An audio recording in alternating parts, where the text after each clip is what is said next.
La paix et la stabilité en RDC, c'est le mandat de cette force depuis 1999.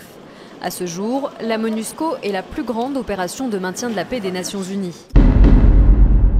Pour atteindre cet objectif, elle compte 18 000 militaires et policiers sur le terrain, auxquels il faut ajouter plus de 4 000 personnels civils. Budget annuel, plus d'1,1 milliard de dollars. Jusqu'en 2005, elle accompagne le gouvernement de transition et appuie l'organisation d'élections. Mais en 2011, pas un mot sur les violences et les irrégularités flagrantes lors de la présidentielle. Au fil des ans, sa mission évolue. En 2008, une rébellion apparaît au Nord Kivu et l'agenda de la MONUSCO se déplace vers l'est du pays. Mais c'est une seconde crise qui va entacher sa crédibilité. En novembre 2012, le mouvement rebelle M23 prend la ville de Goma. À ce moment-là, les casques bleus déployés se retirent face aux offensives des rebelles.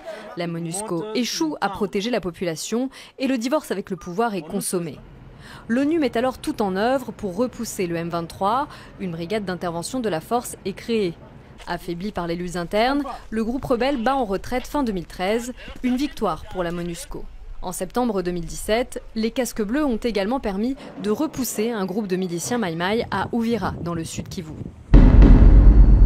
Les violences se sont aussi déplacées. Dans la province du Kasaï, des centaines de personnes sont tuées chaque mois et 2 experts de l'ONU ont été assassinés en mars dernier. Pourtant, seulement 500 casques bleus y sont déployés.